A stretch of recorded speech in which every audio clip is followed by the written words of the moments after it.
In the last video, y'all, I made these incredible Anita Jones mayonnaise biscuits.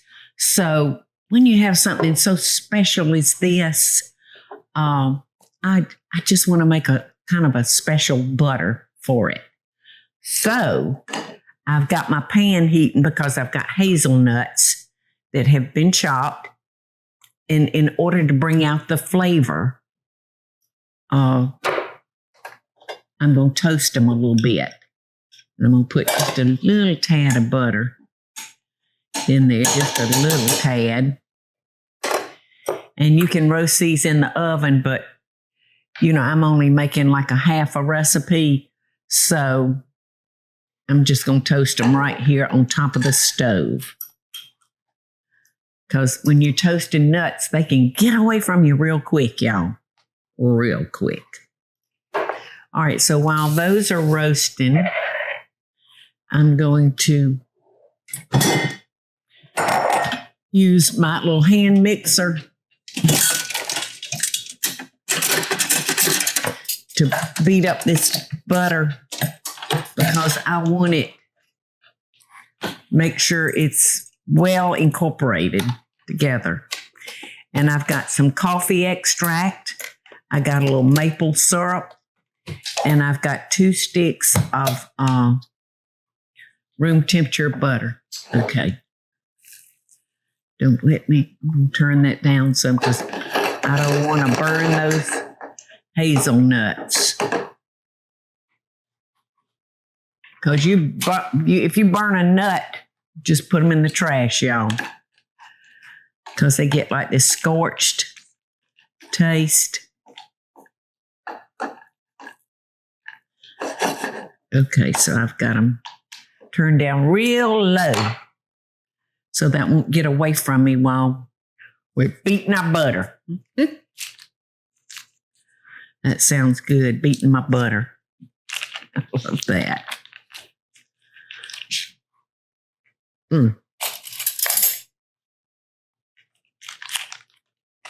Like I said, I'm doing just a half a recipe because I don't want to have too much left over, and it will store well in your refrigerator for a while. But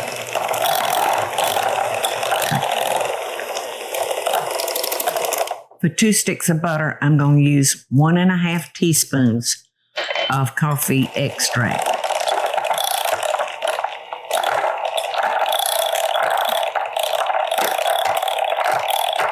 And I'm going to use 1 tablespoon of maple syrup.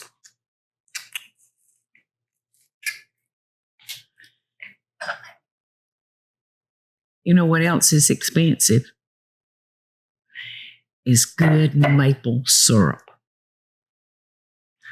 But it's a lot of work too. I actually did a show years ago where I went and put the little trays out on the trees to gather is it sap? Was that what we were gathering, I guess? Okay. And I'm telling you what, that maple syrup was out of this world. All right, now that I've got my full attention almost,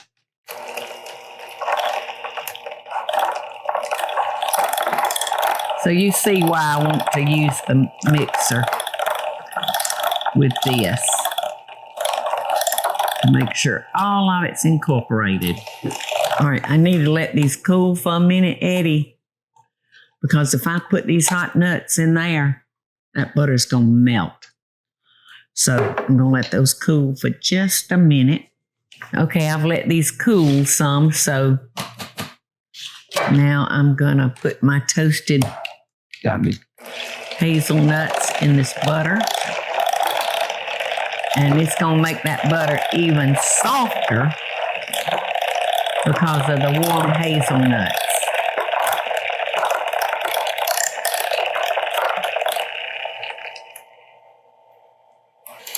What do you do? Okay, there we go. Now, like I said, you would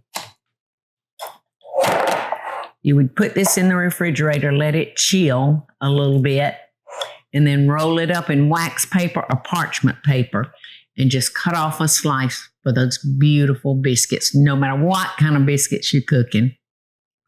It's good stuff. Love and best dishes. Hey y'all, it's Paula Deen. Now, if you enjoyed this video, be sure to like it and click the subscribe button as well as the notification bell to be alerted when I post a video. Love and best dishes, y'all.